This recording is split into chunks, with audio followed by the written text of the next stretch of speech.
Hey there, and welcome back.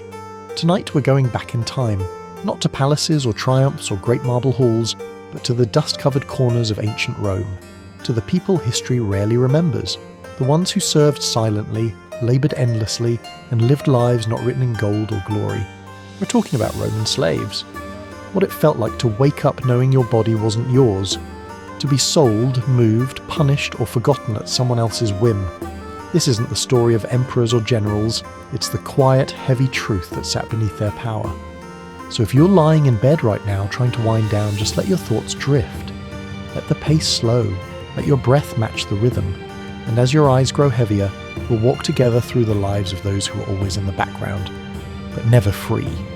Dim the lights, get comfortable, and listen as we step quietly into the past. You wake before the sun, not because you want to, but because someone else says so.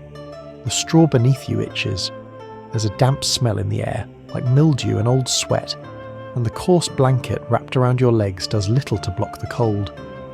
A wooden door groans open somewhere nearby, a voice shouts. Not your name, of course. Slaves don't have those, not really. You're property, and property doesn't get called kindly. Feet hit the dirt, bodies stir around you. You're one of dozens packed into a cramped storage room, a former granary perhaps, now filled with human beings lined shoulder to shoulder. Some are still children, others are old, some were once soldiers, or farmers, or mothers, or sons.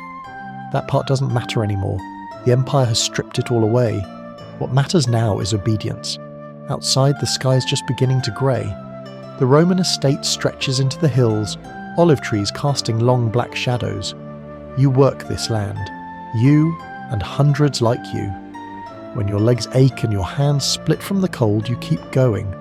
When you cough in the night, you keep quiet. And when the overseer's stick cracks against someone's back, you keep your head down and your mouth shut. Because that's what happens here. You were not born here, not even close. Maybe you were taken during a raid. The Romans came in the night, burned your village, and took everyone who could walk. You remember the screams, the fire, the smell of oil and blood. They marched you for days, barely fed you, and when you arrived in the city, they sold you like livestock. They prodded your teeth, measured your arms, tugged your clothing aside to check for scars. Some rich man bought you, or maybe a woman, though that didn't mean gentleness. They had you washed, not bathed, washed.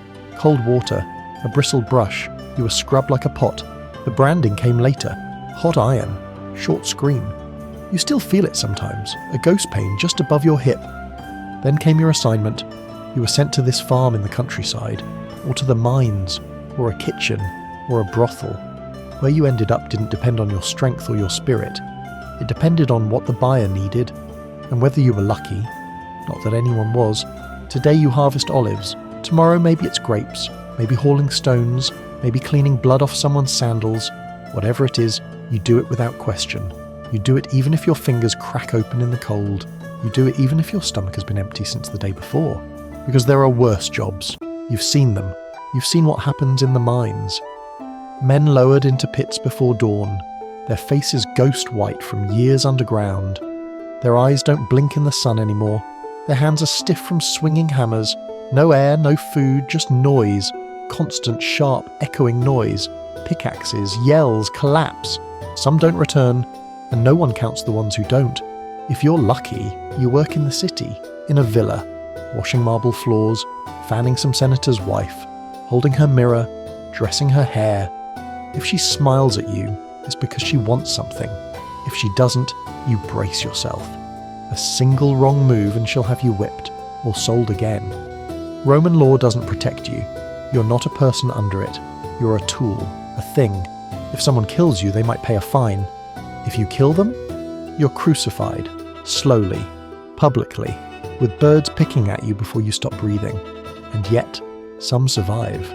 Some even find a way to keep a little of themselves hidden, a name they whisper to no one, a lullaby from their old village, a small stone tucked into the corner of their bedding, a prayer, a memory. Not that memory helps much, because memory aches. Memory reminds you that you once had a life before this, a field, a child, a language, a friend.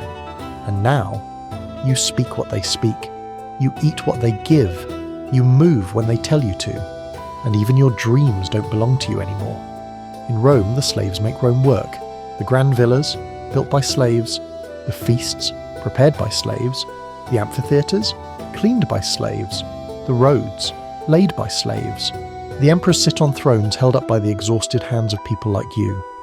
And still, no gratitude, no kindness. If your master is merciful, maybe you're allowed to rest one day a month. If he's cruel, and most are, he finds excuses to punish. He accuses you of stealing, of staring too long, of sighing too loudly. Then comes the lash, or the stocks, or worse. Some are chained at night, some are branded more than once, some are made examples of, tied to posts at the town square while citizens pass and spit, and the children, they don't escape it either. The boys are given tools too heavy for their arms, the girls are made to serve wealthy wives or sent elsewhere, places darker than mines. Even laughter feels dangerous here. You've learned to keep your eyes down, to eat fast and silently, to nod, to bow, to never ask. Some of the older ones whisper about freedom. They say it's possible. If you serve well for enough years, you might be granted manumission. But that's a dream. That's a dangling carrot they rarely let you reach. For most, it's a lie told to keep you obedient. Because if you think there's hope, maybe you'll work harder. But you've seen how that ends. You've seen the bodies carried out, quiet, covered in cloth, no ceremony, just dragged away. Because in Rome, you only matter until you break. And once you break, they get another one.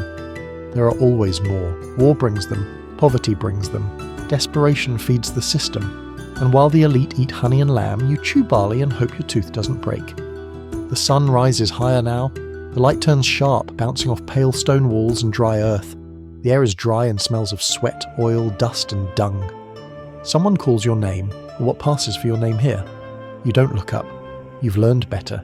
Today is a market day, which means the streets will be loud, packed, full of shouting merchants, clattering carts, and the slow groan of oxen dragging heavy loads. You won't see much of it, not unless you're lucky enough to be sent to carry something or help wash the stalls. If you do go, it's with a rope around your wrist. Not too tight, just tight enough to remind you. You trail behind the steward as he inspects olive oil jars. You speak when spoken to. You lift what you're told. You keep your eyes low. The market hums with colour and heat, and the scent of spices clings to the air. But you don't taste them. You don't stop. You don't shop. You exist on the edge of things. Around you, citizens wave coins and argue over prices. A child tugs at her mother's robe. A vendor slices into a fig, juice dripping down his hand. Somewhere nearby, a group of soldiers laugh. One of them kicks a passing dog. You glance too long, and the steward snaps his fingers. You lower your gaze again. Later, back at the villa, the real work begins. You carry amphorae into the cellar, clean the atrium floor, tend the garden, scrub the fountain, polish brass until your knuckles sting. A fellow slave drops a dish and flinches before it hits the ground. The crash echoes like thunder. Everyone goes silent. The master's wife walks in, her sandals clicking. She doesn't shout, just points. He's gone before the dish stops spinning. You don't ask what happens next, you already know. The wealth of Rome is propped up by this silence, by this fear. Gold walls and fine silk hide it, but it hums beneath everything, every hallway, every mosaic floor, every cup of wine. There are thousands like you. Slaves who tend to villas, slaves who cook and clean and carry, slaves who teach the master's children, yes, even tutors, even scholars, slaves who write, who copy scrolls, who manage estates, who are trusted, but never free. Even the most educated among you, even the ones who walk beside senators, are never more than property. You've heard of some being freed, but only after decades, and even then, their freedom is a thin thread.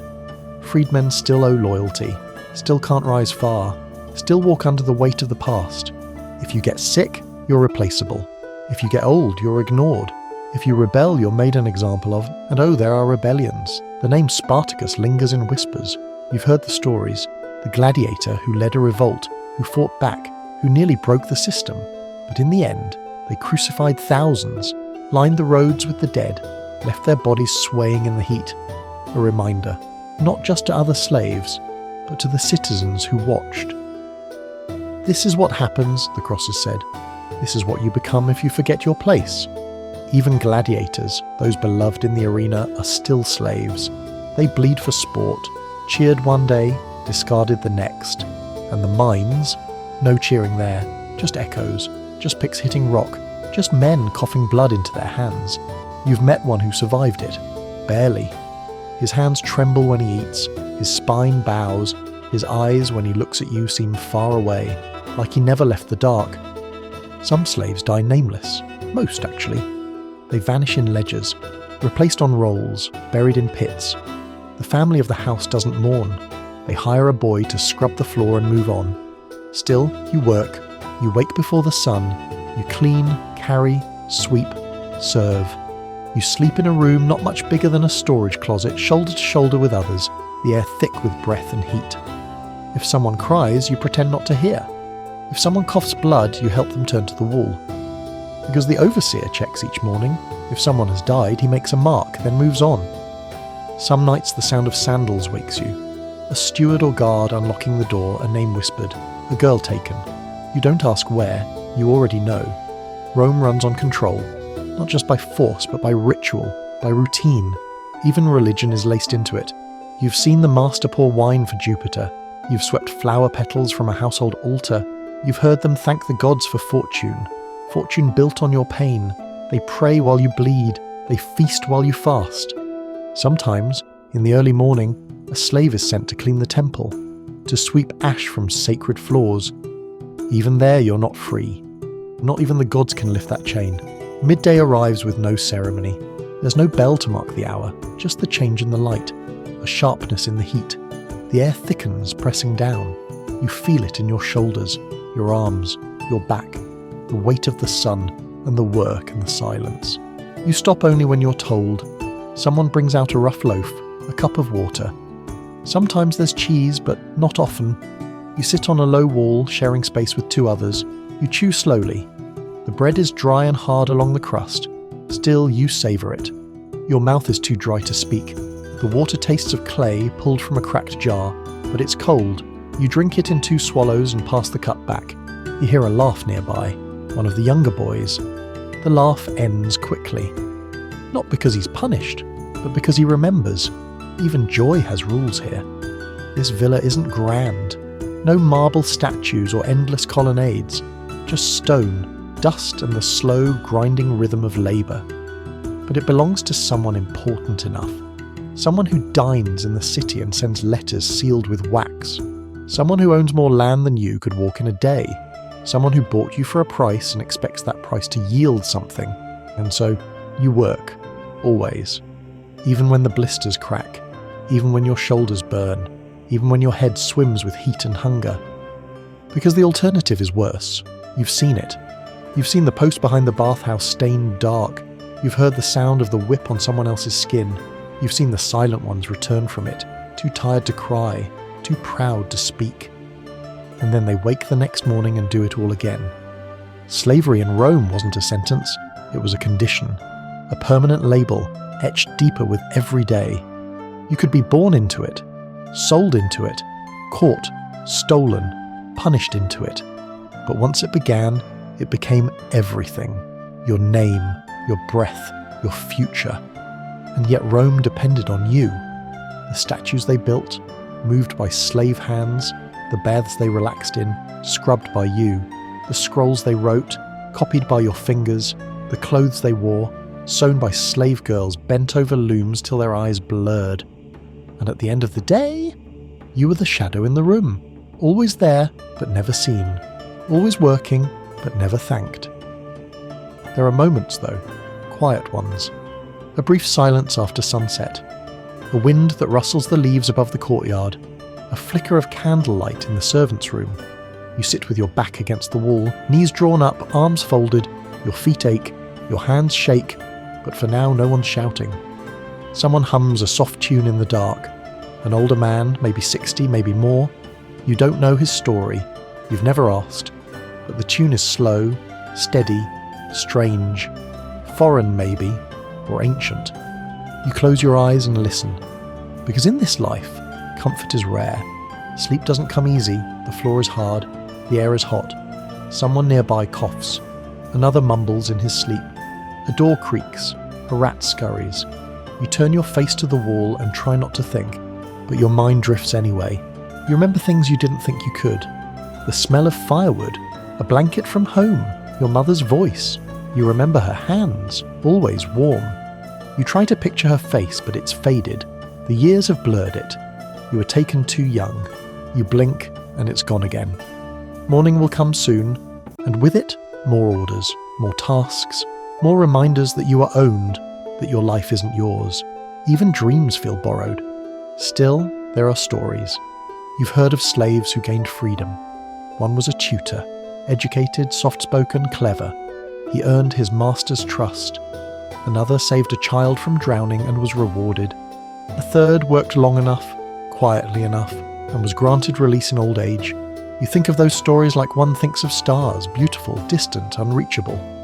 Most will die as they live, unseen, unnamed, buried outside the city or not at all, and yet there's still breath in your lungs, and sometimes when you lift your eyes at just the right moment, the light catches the dust in the air, and it looks like gold. Only for a second, but it's enough. You wake up to movement, not a shout, not a bell, just the quiet shifting of bodies around you. The older ones stir first, rising with creaking joints and sighs held behind clenched teeth. Some are already tying sandals, others are shaking off the stiffness in their arms. The room is dim, lit only by the faint orange glow seeping in through the cracks in the wooden shutters. No one speaks, there's no need to, everyone knows the rhythm. Wake, Washington. Wait, orders will come. Someone opens the door. The hinge groans like it's never been oiled.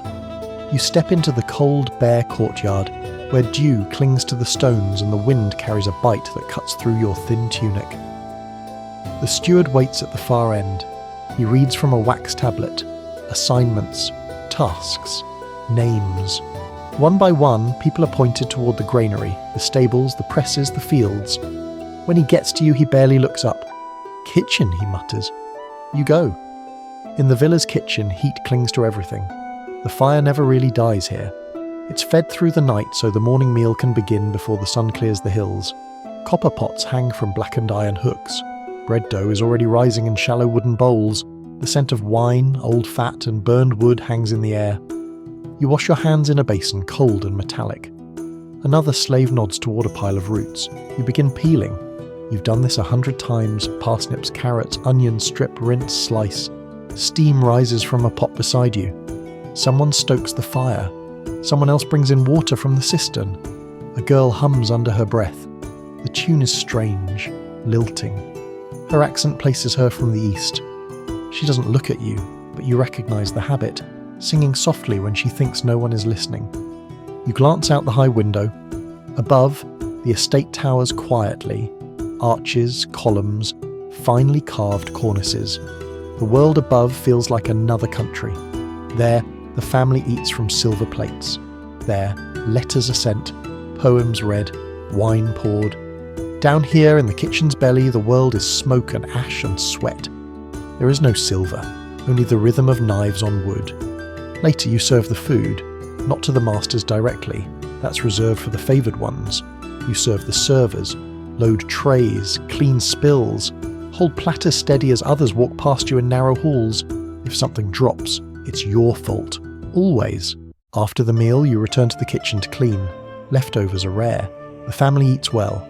What remains is scraped into bowls for the kitchen crew. Bones, bread crusts, watered down wine. You eat fast, not because you're hungry, though you are, but because you never know when you'll be called again. Afternoons are quieter. You carry baskets, sweep corridors, help scrub marble floors that shine so bright they hurt your eyes. You wash linens and hang them to dry in the courtyard. The laundry smells of lye and old cloth, stiff from repeated washing. Your hands are raw from it. The skin splits at the knuckles. You wrap them when you can, but cloth is precious. Sometimes you glimpse the mistress passing in the hallway. Her hair is oiled and pinned. Her feet barely touch the stone. She doesn't see you. Not really. You might as well be furniture. Once her son tripped and blamed you. You hadn't moved. Still, you were whipped, quietly, behind the storeroom. No one spoke of it afterward, but your ribs ached for days. Pain becomes routine here, like breathing, like blinking. You learn not to flinch. By sunset, the villa glows gold. The white stone walls reflect the light. It would be beautiful if it weren't so cruel. You stand in the yard, a pile of olive branches in your arms, watching shadows stretch long across the ground. You hear laughter from the terrace above. The family drinks, they sing. A guest plays a small harp. You shift your weight. The day is nearly over. The light is dimming. Soon you'll be told to wash, to return to the slave quarters, to lie down, shoulder to shoulder again, and rest what little can be rested. And tomorrow, it begins again. But for a moment, just a moment, the wind shifts. It carries the scent of rosemary. A dog barks in the distance. The stars begin to appear. You tilt your head just slightly to look up at them. They haven't changed, not in all the years, not across all the lands. Those same stars watched over your first night here, and your last night home. They don't speak, but they're there. And somehow that's enough. By nightfall, the villa sleeps. Not entirely. Not everyone. A few oil lamps flicker in the upper rooms, casting long shadows across marble columns. Somewhere a door creaks. Soft footsteps pad along the hall. A child stirs in their bed. The household settles slowly, piece by piece, until all that remains is the faint crackle of cooling coals. Below, in the servants' quarters, it is never truly quiet. Breathing, turning, a whispered cough, a sigh held for too long. The straw mats are thin. The walls are bare stone. There's no warmth here except what your own body can offer, and the small comfort of being near others who understand, even without words. The woman a few feet away mutters in her sleep. Her arm twitches. You wonder what she dreams about. Something better, maybe. Or someone lost. Dreams, after all, are one of the only things here that remain untouched. You lie still, hands beneath your head, knees drawn up slightly to fight the cold. You listen to the wind, to the distant howl of a dog, to the earth breathing under Rome's weight. You were taken young, but not so young that you don't remember. Your native tongue still flickers in your thoughts sometimes. Soft, round vowels, names you haven't spoken in years. A riverbank, the sound of insects in tall grass, the feeling of your father's rough hand lifting you onto his shoulders. That life was another world. This one is sharp, quiet, worn smooth by repetition. You haven't seen the city in months, but you remember it well. The noise, the bodies pressed shoulder to shoulder, the shouting merchants, the sharp smell of fish and wool and sweat. You remember the stones, each road laid perfectly, every corner shaped for water to run clear. You remember temples taller than trees, columns like giants, statues with eyes that never blinked. You were walked through the forum once, not as a visitor, as a burden, carrying sacks of grain from the dockyards, following a line of others, eyes down, arms stiff, the guards in their polished armour, the citizens in white. Some looked at you, most didn't. There are tiers here, always tiers. At the top, senators, nobles, generals, their families draped in linen and gold. Then come the merchants, the landowners, the educated ones. Below them, the poor, but free. And beneath that, a sea of names that aren't written down. People whose backs carry the weight of everything above. Slaves. In cities, on farms, in kitchens, in prisons, at the arenas, in brothels. Some clean blood from the sand after a fight. Some feed lions. Some sew tunics till their fingers bleed. Some, like you, spend their lives waiting for a voice to call, never knowing what it will demand. There is no peace in it. Only pauses, only the soft moments between commands where the world feels a little less heavy. And still, you hold on. Why? You don't know. Hope, maybe. Or habit. Or something quieter. Some quiet thread running through your chest that refuses to break. You've seen others who couldn't hold it, who folded in on themselves, who stopped speaking, who sat with their backs against the wall and stared for hours, unmoving, untouched by calls or lashes. You understand them, but you're not there, not yet, because in the morning, you'll still rise. You'll still pull your tunic over your head and answer when your name, or number, is called. You'll still grip the handles of the cart, still bend over the basin, still kneel on the stone and scrub till your knees burn, because there's no other choice, and because something in you still remembers what it means to belong to yourself, even if just for a heartbeat, even if only in the quiet. Some mornings feel heavier than others. Today the sky's overcast. The light is dull. A grey wash stretches over the hills beyond the villa. It makes the white walls seem colder. The stones beneath your feet are slick with dew. You step carefully, sandals worn smooth from seasons of walking, lifting 1 foot at a time like you've been doing this forever. You're sent to the stables. The smell hits you first. Old hay, damp wool, manure. The horses snort as you enter. You lower your eyes. Animals here are treated better than you, not by much, but enough. They're fed oats, brushed daily, cleaned, valued. You pick up the rake. Begin your work. The hay is wet and clumped from the night's chill. You drag it into piles, one slow pull after the next, your back curving like a bow. Another slave brings in fresh straw from the cart. Neither of you speaks. There's no need. You've shared this task too many times to count. At noon, you drink water from a chipped jug and sit on the back step of the stable. The wind carries a soft rustle through the olive groves. In the far distance, you can hear singing, probably from the kitchens. A low melodic sound, too quiet to follow, but enough to hold your ears for a moment. And just like that, it's gone. You blink, exhale, rise again. Later, you're pulled from the stables to carry baskets to the main house. Inside, it's cooler, polished. Every wall is smooth plaster, every tile perfectly aligned. A statue of Apollo guards the hall, lips curved into something like a smile. You glance away quickly. Statues always seem to be watching. A girl passes you on the steps. She doesn't look much older than 15. She carries a silver tray balanced on one hand. Her posture is perfect. She doesn't speak. You don't either. You pass like ghosts. In the atrium, guests are arriving. Voices echo between marble columns. Fine cloaks, gold rings, the rustle of silk. A man drops his wine and shouts. A slave rushes to clean it before it stains. You don't stop. You've learned that stillness draws attention. You head for the back garden past the fountain where peacocks sometimes gather. A guard leans against the wall there, bored, half dozing in the sun. He doesn't see you. No one really does. At dusk, after the guests have gone, you're called to the storeroom. There's a list to sort. Dates, olives, dried fish, honey cakes that weren't served. You count each one, scratching marks onto a wax tablet. A small oil lamp flickers beside you, the light making your shadow stretch tall across the floor. You once thought this work would become easier. It hasn't. You've just grown quieter about it. When the door closes behind you, when you blow out the lamp, there's nothing left but the sound of your own feet on the stones. And even that fades when you reach the servants' hall. Tonight the room is warm, a fire has been lit at the far end. A rare kindness, or maybe just a mistake. No one questions it. People sit close. A few talk in low voices. A boy runs his hands over a small wooden carving. A horse, maybe. One he's been shaping from a scrap of olive wood. He hides it when someone approaches. You smile, just a little.